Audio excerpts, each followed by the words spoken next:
অকল মেথছৰ topic discuss কৰিম যোনটো আপকামিং এছআই এক্সামৰ কাৰণে আহিব।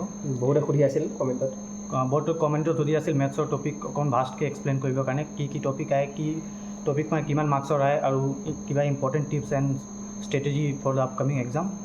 মেথছৰ আমি চিলেবাছটো জানিবলৈ বহুত ইম্পৰ্টেণ্ট। চিলেবাছটো আপোনালোকে আছিফে ভিডিঅ'টোত এডিট কৰি ফটোকেইখন দি দিব, আপোনালোকে স্ক্ৰীনশ্বট মাৰি ল'ব। এতিয়া কি বুলি কয়, মেথছটো ডিপেণ্ড কৰে আপোনাৰ বেকগ্ৰাউণ্ডৰ ওপৰত, আপোনাৰ প্ৰথমতে কেনেকৈ আপোনাৰ বেকগ্ৰাউণ্ড আছে। যদি আপোনাৰ বেকগ্ৰাউণ্ড একদমেই মানে কি বুলি কয়, আপুনি ধৰি লওক মেথছৰ পৰা বহুত দিন আঁতৰি আছে, তেতিয়া আপুনি একদম প্ৰথমৰ পৰা ষ্টাৰ্ট কৰিব লাগিব। আপোনালোকে এবাৰ ক্লাছ 8, 9, 10ৰ মেথছকেইখন চাওক। বেচিকেলি 8, 9, 10লৈ আহে বেচিকেলি। তো আপোনালোকে কি বুলি কয়, সেইখিনি প্ৰথমতে এবাৰ চাই লওক। তাৰপিছত একবাৰ চাই লোৱাৰ পিছত আপোনালোকে যিকোনো ইউটিউব চেনেলৰ সহায় ল'ব পাৰে। তাৰপিছত তেনেকৈ বহুতকেইটা ইউটিউব চেনেল আছে, আড্ডা 247 আছে, ৱাইফাই ষ্টাডি আছে, তাত আপোনালোকে বহুত পাব পাৰে। মই স্পেচিয়েলি চাইছিলোঁ আড্ডা 247ৰ এটা বেংকিঙৰ হয়, জিৰ' টু হিৰ' বুলি, তাতে মই ভালকৈ চাই লৈছিলোঁ। এতিয়া কি হয়, মেথছৰ বহুতকেইটা ছাবজেক্ট টপিক কি হয়, ইটো সিটোৰ লগত ৰিলেটেড থাকে। যেনেকৈ কি বুলি কয়, আপোনালোকে চবচে ফাৰ্ষ্টটো পঢ়িব লাগিব ৰেচিঅ' প্ৰপ'ৰ্শ্যন। তাৰপিছত ৰেচিঅ' প্ৰপ'ৰ্শ্যন পঢ়াৰ লগে লগে আপুনি ডাইৰেক্ট পাৰ্চেণ্টেজৰ অংকখিনি কৰিব পাৰিব। পাৰ্চেণ্টেজটো কেনেকৈ আপোনালোকক ৰেচিঅ' প্ৰপ'ৰ্শ্যন কয় সেইটো ইউটিউবত আপোনালোকে পাই যাব। আমি আগতে যেনেকৈ পাৰ্চেণ্টেজৰ অংকবোৰ কৰিছিলোঁ তেনেকৈ কৰিলে বহুত টাইম লাগে। তো পাৰ্চেণ্টেজটোৰ পৰা কেনেকৈ ৰেচিঅ' কৰে আপোনালোকে সেইখিনি জানিব। পাৰ্চেণ্টেজটো জনাৰ পাছতে আপুনি লগতে কম্পাউণ্ড ইণ্টাৰেষ্ট, চিম্পল ইণ্টাৰেষ্ট কৰিব পাৰে। আৰু তাৰ লগত আপুনি প্ৰিভিয়াছ ইয়াৰ কুৱেশ্যনবিলাক আপুনি মেটচ কৰিব, কেনেকৈ কি পেটাৰ্ণৰ কুৱেশ্যন আহিছে। এতিয়া তাৰপিছত আৰু এটাটো আহে পূৰা time and distance. Time and distance অহাৰ লগে লগে ছেইম থাকিব আৰু আপোনাৰ ৰিভাৰ বোৰ্ড প্ৰব্লেম থাকিব। আৰু এটা থাকিব ট্ৰেইন ক্ৰছিং, ৰেলৱে ষ্টেচন, এইবোৰ থাকিব।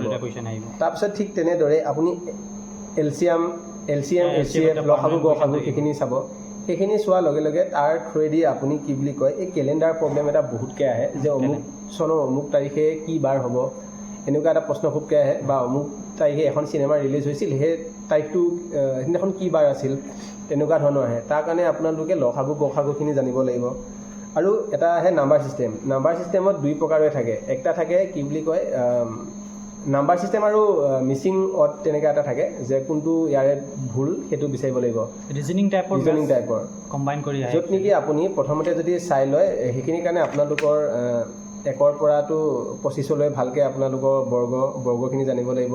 তাৰপাছত আৰু স্কুৱেৰ, কিউব, এইখিনি গোটেইখিনি আপোনালোকে জনাৰ পিছত আপোনালোকে নাম্বাৰ ছিষ্টেমখিনি কৰিব পাৰে। নাম্বাৰ ছিষ্টেমটো বহুত টান নহয়, আপোনালোকে কি বুলি কয় চিম্পল হয়, আপোনালোকে ইউটিউবত চালে গম পাই যাব এইটো নাম্বাৰ ছিষ্টেমত কি থাকে। এইটো ডাবল ডিফাৰেঞ্চ উলিয়াই পেলাই কৰে। একবাৰ আপুনি সেইখিনি শিকি লোৱাৰ পিছত আপোনালোকে তেতিয়া এটা ছিৰিজ দিলে সেই ছিৰিজত ভুল কোনটো আছে সেইটো আপোনালোকে চাবলৈ পাৰিব। তাৰ উপৰিও কিছুমান মিছলিনিয়াছ আহে, যোনবোৰ আপোনালোকে এইখিনি প্ৰেক্টিচ কৰি থাকিলে আপোনালোকৰ মানে IQ বুলিয়ে ক'ম, এইটো অলপ আপোনালোকৰ মানে মগজুতে অলপ খোল খাই যাব। আপোনালোকে তেতিয়া অলপ বহুতখিনি হিণ্ট এপ্লাই কৰি আপোনালোকে বহুতকেইটা এনচাৰ উলিয়াব পাৰিব। তো মোৰ ফালৰ পৰা ইমানখিনিয়ে। প্ৰথম যদি যোনে আপোনালোকে ভয় খাই আছে, ক্লাছ 7ৰ পৰা 10লৈ চাই লওক, চাফিচিয়েণ্ট, সেইখিনিয়ে চাফিচিয়েণ্ট, টান নাহে। তাৰপিছত যদি আপোনাৰ তথাপিও তেতিয়া আপোনাৰ কিউৰিয়চিটি বাঢ়িব, তেতিয়া আপুনি আমি কোৱাখিনি এবাৰ ভালকৈ চাব পাৰে। আৰু প্লে'লিষ্টকেইটাৰ কি বুলি কয় লিংকটো আমাৰ আছিফে দি দিব। যোৱাবাৰ সি অলপ ৰখি গৈছিল বাৰু, আমাৰ যিহেতু বহুত ফিজিকেল এক্টিভিটি হৈ থাকে, এইবোৰৰ কাৰণে আমি টাইমটো অলপ কম পাই আছোঁ। এতিয়া মোৰতো আছিলে সেইটো ষ্টেপটো, মই তেনেকৈ ফ'ল' কৰিছিলোঁ। এতিয়া আৰু প্লাৱনে কোৱা প্লাৱনৰ বিষয়ে। আৰু মই এটা কথা কৈ দিছোঁ, এইটো আমাৰ যোনটো পৰ্চন আছে মেথছৰ অকল 10 মাৰ্কছৰ আহে। আৰু ইম্পৰ্টেণ্ট টপিক এবাৰ আৰু মই কৈ দিছোঁ, ratio' proportion, speed, time and distance, profit and loss, time and work, time and distance, HCF, LCM, simple interest, compound interest, number system, average, percentage, square root and cube root, problem on age and average, volume, surface area solid, problem on train, clock and calendar, height and distance, chain rule, odd man out and series, discount and simple reasoning type aptitude. আৰু মই personally wifi ষ্টাডিও follow' কৰিছিলোঁ। আৰু Imran sir math বুলি এটা আছে, short tricks ভালকৈ শিকায়, তাত আপুনি চাব পাৰিব। ফাৰ্ষ্টত যদি আপুনি বিগিনাৰ হয়, তেতিয়াহ'লে শ্বৰ্টকাট ট্ৰিক বহুতে যোনটো ইউজ কৰে সেইটো ইউজ নকৰি ট্ৰেডিশ্যনেল মেথডটো শিকিবলৈ ট্ৰাই কৰিব ফাৰ্ষ্টত। সেইটো কৰিলে কি হয়, আপুনি কনচেপ্টটো গম পায়, কনচেপ্টটো ক্লিয়াৰ হৈ থাকে। আৰু পিছত যেতিয়া গ্ৰেজুৱেলি প্ৰগ্ৰেছ হৈ গৈ থাকিব, তেতিয়া শ্বৰ্টকাট ট্ৰিকখিনি ইউজ কৰিলে ইজিলি মেথছখিনি চলিউশ্যন হৈ যাব।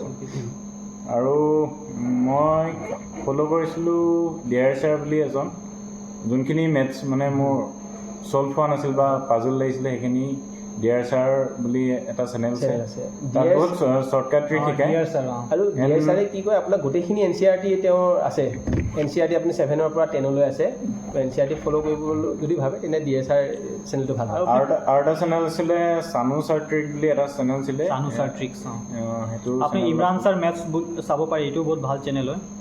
আৰু বেচিকেলি আপোনাৰ এইটো মেথছ আছে, এইটো ভালকৈ প্ৰেক্টিছ কৰিব কেলে 10 মাৰ্কছ ইজ ভেৰি ইম্পৰ্টেণ্ট আৰু নেগেটিভ মাৰ্কিং থাকে। GSGKটো বহুত ইম্পৰ্টেণ্ট হয় কেলে যে তাত 70 মাৰ্কছ অলৰেডি তাত আছে, 10 মাৰ্কছৰ এইটো মেথছ আহিব। আৰু ইম্পৰ্টেণ্ট টপিক গোটেইখিনি ক'লে ন, পাৰ্টনাৰশ্বিপটো কৈছে নেকি? পাৰ্টনাৰশ্বিপটো আহিব, পাৰ্টনাৰশ্বিপৰ প্ৰফিট লছতো থাকি যাব।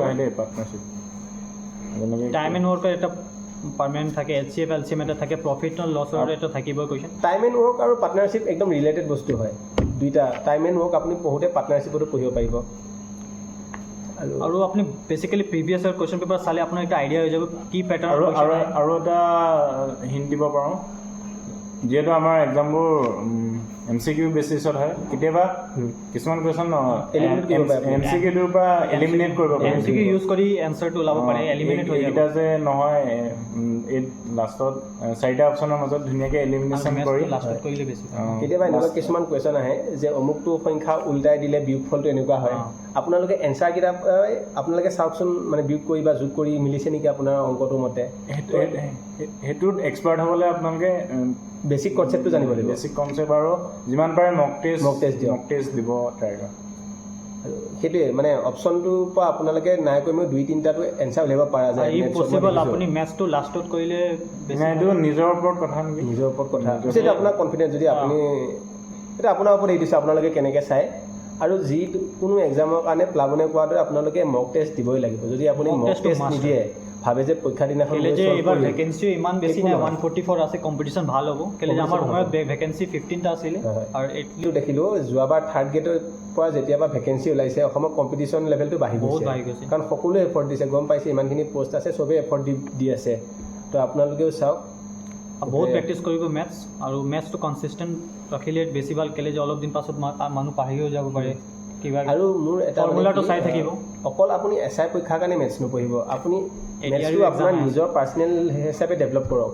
কাৰণ মেথছটো অকল SI এক্সামতে নালাগে, চেম এডিআৰত কাম আহি যাব, পাছত চবত এক্সামতে আহিব। তো সেয়াই আপকামিং ৰেলৱে এক্সাম আহি আছে। মই যিটো চাইছোঁ স্পেচিফিক টাইপ অফ কুৱেশ্যনে আহি থাকে, বহুত বেছি তেনেকুৱা ডাইভাৰ্ছ বস্তু নাই। চিলেবাছটো সৰুৱে, আপোনালোকে প্ৰথমতে সেইটোৱে NCERT কেইখন চাওক। বুক লিষ্টটো RS আগৰৱাল বহুত ধুনীয়া কিতাপ, বহুত ভাল। কিন্তু মোৰ মতে আপোনালোকে ডিয়াৰ ছাৰটো চাওক। আৰু এটা চেনেল আছে গগন প্ৰতাপ বুলি দিয়ে, গগন প্ৰতাপ মেথছ অকণমান SSC ষ্টেণ্ডাৰ্ডৰ হয়, ভালেই। আৰু মেথছত ইমান মই ভালো নাছিলোঁ। লগৰ ল'ৰা যোনখিনি প্ৰব্লেম চল্ভ নহয় ন, লগৰ মেথছৰ 8, 9, 10 লেভেলৰ লগত শ্বেয়াৰ কৰি পেলাই চলিউশ্যন শিকি তেনেকৈ। আৰু এইটো ভাবি ইগন'ৰ নকৰিব যে মেথছৰ পৰা অকল 10 নম্বৰ আহিব, GK 70 আহিব। লাষ্টত এই মেথছ ৰিজনিং বা ইংলিছে আপোনালোকৰ মানে চিলেকশ্যনত কাট অফটো ডিচাইড কৰাই গৈ। প্ৰত্যেকবাৰে পেটাৰ্ণটো চেঞ্জ হৈ থাকে দেই, কেতিয়াবা টুইষ্ট দি দিব মেথছৰ 20%। তেনেকৈ যোৱাবাৰ 3rd গ্ৰেড এক্সামতে হয়নে মেথছ নাই কমেও 50% আহিছিল অলমষ্ট মেথছ ৰিজনিং। আমি আশা কৰিম নেক্সট বেটছত 54 না 55 বেটছত জেগাই আপোনালোকে এটা আকৌ নেপাত আহিব পাৰে আপোনালোকে। সেয়াই ইমানখিনি আছিলে চিলেবাছটো। আৰু যদি কিবা ইয়াৰ পাছতো যদি আপোনালোকৰ ডাউট থাকে এই কমেণ্টত জনাব। ডেছক্ৰিপশ্যনত যিমান পাৰিম আমি টপিকবিলাক চব তাত দি দিম। আৰু ভালকৈ দিয়ক এক্সাম, আমাৰ ফালৰ পৰা বেষ্ট উইচেছ আপোনালোক। ধন্যবাদ।